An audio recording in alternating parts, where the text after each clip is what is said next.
Ešte pred 20 rokmi nebolo obchodovanie na burze tak ľahko dostupné, ako je tomu dnes. Kedysi to bolo hlavne pre banky, fondy a profesionálov.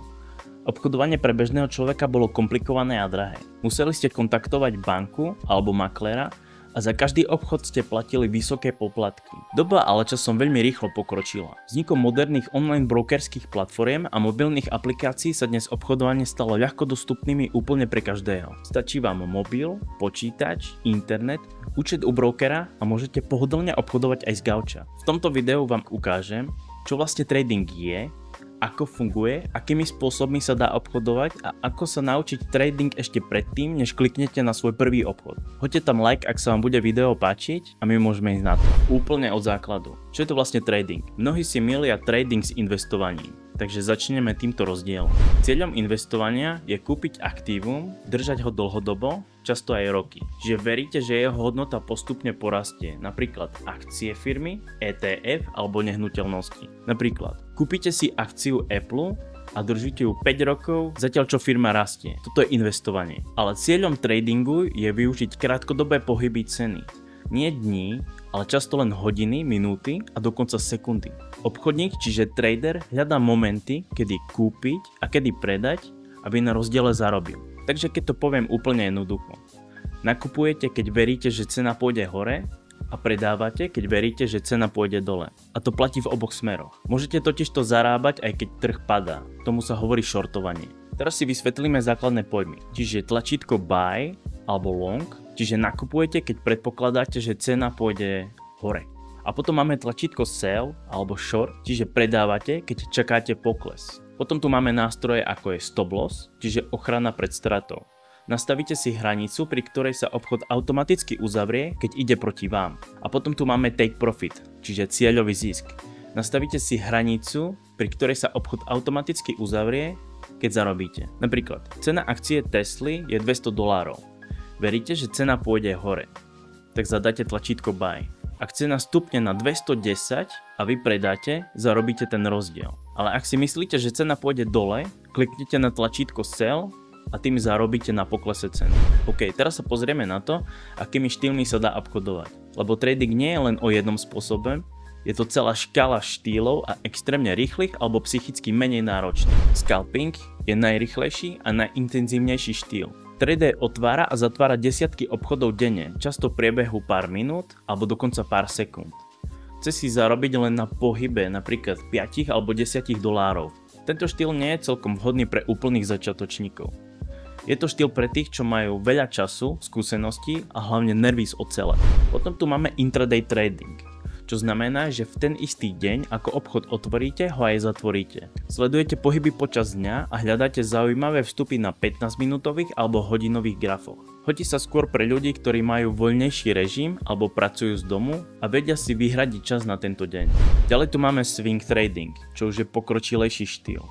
Obchod otvoríte a držíte ho niekoľko dní alebo niekoľko týždňov, kým sa naplní vaša predikcia. Sledujete denné grafy alebo 4-hodinové grafy. Tento štýl je ideálny pre zamestnaných ľudí alebo pre tých, ktorí nechcú byť celý deň za grafom. Je veľmi rozumný aj pre začiatočníkov, ktorí sa chcú učiť bez zbytočného stresu. A nakoniec tu máme position trading. Je to už takmer ako investovanie. Držíte obchod týždne alebo dokonca až mesiace, ale stále na základe technickej analýzy. Sledujete veľké trendy alebo vstupujete na kľúčových úrovniach. Je vhodný skôr pre tých, ktorí nemajú čas sa tradingu venovať denne, ale chcú to mať ako doplnkový príjem. Každý štýl má svoje plusy aj minusy. Obchodný štýl sa volí podľa preferencií, obchodných skúseností a zručností.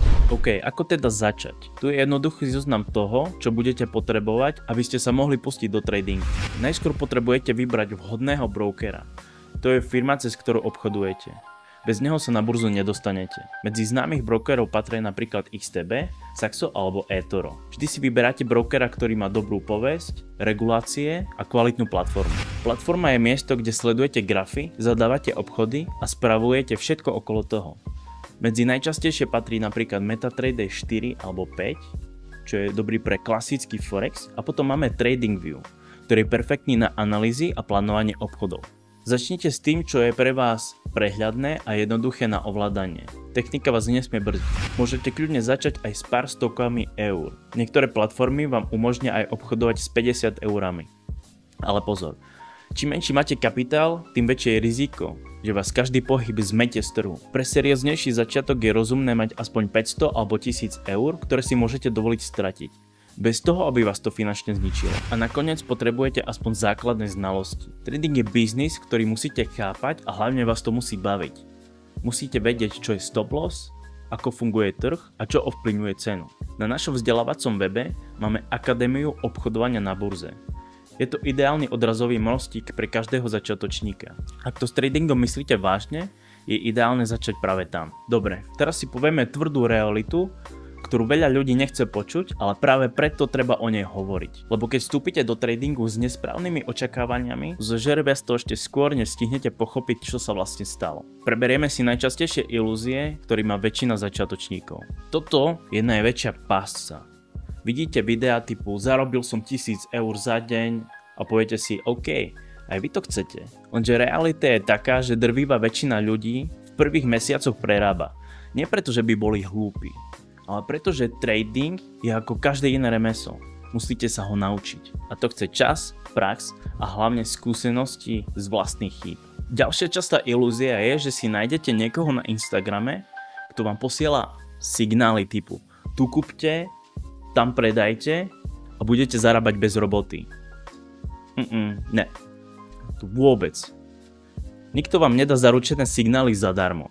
A aj keby dal, bez toho, aby ste vedeli, prečo ten obchod vznikol, nedokážete ho správne manažovať. Raz zisk, raz strata, ale vy ste stále len slepí pasažieri. Veľa ľudí si myslí, že existuje nejaký tajný indikátor, signál alebo stratégia, ktorá funguje vždy. Hľadáte, testujete, skúšate a po pár mesiacoch ste frustrovaní, lebo nič z toho nefunguje. Pravda je taká, že žiadny svätý grál neexistuje. Aj najlepší tradery majú svoje stratové obchody. Rozdiel je len v tom, že vedia svoje riziko riadiť. Držia sa plánu a nenechajú sa ovládať emóciami. Trading je remeslo.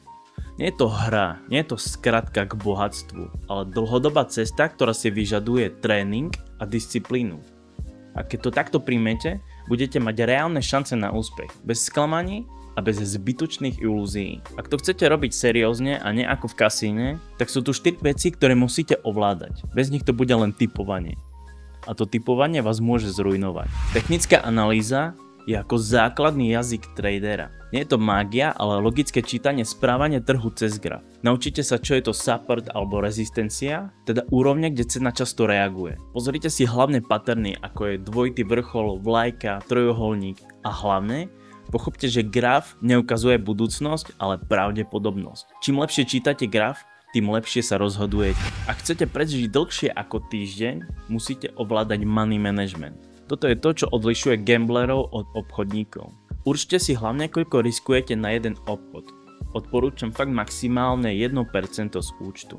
Prispôsobte veľkosť pozície podľa veľkosti stop lossu, nie podľa toho, ako vám to cinkne v hlave. Neexistuje zaručený obchod, preto každý počítajte so stratou. Čiže pamätajte, zisk sa buduje pomaly. Neexistuje žiadna rýchla cesta alebo skratka k rýchlemu zbohatnutiu, aj keď sa to na tradingu môže javiť. Techniku sa môže naučiť každý, ale ovládnuť svoje emócie, to je už úplne iný level. Chamtivosť. Keď vám ide obchod dobre a chcete stále viac, viac a viac a nakoniec nemáte nič. Potom tu je strach. Keď ste mali vstúpiť, ale ste nevstúpili. Alebo vystúpite príliš skoro. Revenge trading. Že prerobíte a hneď sa snažíte dohnať tú stratu ďalším obchodom. A častokrát riskujete ešte viacej. Realita je taká, že väčšinu traderov nezničí trh, ale ich vlastná hlava. Preto potrebujete systém, ktorý vám pomôže držať sa plánu, aj keď emócie zúria. O psychológii tradingu vytvorím samostatné video, pretože je to najkľúčovejšia časť celého úspechu a v súčasnosti sa o tom hovorí stále veľmi málo. Obchodný plán je ako váš kompas. Bez neho len klikáte na slepo a to nie je trading, ale lotéria. Vo vašom pláne musí byť, kedy vstupujete, kedy vystupujete, aké máte podmienky pre vstup a aké sú vaše ciele a limity. A čo je najdôležitejšie, musíte ten plán dodržiavať. Lebo bez disciplíny nemá plán žiaden význam. Teraz prichádza tá najdôležitejšia časť, kde sa to vlastne všetko môžete naučiť. A hneď vám poviem na začiatok, nezačínajte s reálnymi peniazmi. Ešte nie. Demo účet je váš tréningový priestor. Obchodujete na reálnych grafoch, ale s virtuálnymi peniazmi. Takže môžete testovať, robiť chyby, učiť sa a nič neprehráte. Nenechajte sa nachytať pocitom, že demo je nechutne ľahké. Lebo keď prejdete na reálne peniaze, príde psychológia a tá vás prevetrá. YouTube je skvelý štart, ale nestačí len pozerať videá. Sledujte tých, čo vzdelávajú, nie tých, čo sa len chvália ziskami. A hlavne, nekopírujte nikoho naslepo. Každý má svoj štýl, váš cieľ je nájsť ten svoj. Osobne odporúčam začať s kurzom Top 5 nástrojov Ondřeje Hartmana. Ide o vzdelávací kurz od spoločnosti XTB, v ktorom sa naučíte, čo sú SR zóny a ako ich v praxi použiť. Základné princípy price action techniky a získate hlavne pevné základy pre vybudovanie si vlastnej profitabilnej stratégie. Backtest znamená, že si vezmete historický graf a simulujete, ako by vaša stratégia fungovala v minulosti. Tým sa naučíte, kedy funguje a kedy nie. Ja osobne odporúčam FX Replay, čo je jeden z najlepších backtestingových softverov, aké poznám. Môžete testovať na Forexe, komoditách alebo indexoch. Môžete otvárať pozície s virtuálnymi peniazmi. Zvolíte si akékoľvek historické obdobie a môžete urýchľovať čas. To znamená, že dokážete zaznamenať výsledky vašich obchodov okamžite a tak sa zdokonaľovať vo vašich stratégiách niekoľkonásobne rýchlejšie ako na obyčajnom deme. Máte tam denník a štatistiky každého jedného obchodu. OK, čo by som robil, keby som dnes začínal úplne od nuly? Začal by som úplne jednoducho. Najskôr by som si založil demo účet u overeného brokera. Zoznámil by som sa s platformou, vyskúšal si zo pár obchodov. Na základe toho môžete zistiť, že či vás to bude vôbec baviť, že či ste ochotní v tom pokračovať ďalej. Následne by som začal so štúdiom úplných základov technickej analýzy a učil by som sa to používať priamo na grafe. Na technickú analýzu je najvhodnejší TradingView, pretože má širokú škálu nástrojov, indikátorov a je tam aj komunita, kde tradery zdieľajú svoje obchodné nápady a motivácie. Tak by som si vybral vhodný kus od profitabilného mentora a následne všetky vedomosti a stratégie by som testoval na FX Replay. Až kým by som túto stratégiu nemal úplne v malíčku. Tak by som testoval stratégiu v reálnom čase na deme a po niekoľkých mesiacoch by som postupne prešiel na live účet s minimálnymi vkladmi. Ideálne s risk managementom 1% z celkovej marže. Trading nie je šprint, je to maratón. Nie každý ho musí bežať, ale keď sa preto rozhodnete, choďte na to s rešpektom. Nie ako hráči, ale ako stratégovia. Ak vám toto video dalo hodnotu, budem rád za like, odber alebo komentár. Ak máte nejakú otázku, pokojne si ho môžete spýtať dole. Prajem vám veľa úspechu na burze a uvidíme sa pri ďalšom videu.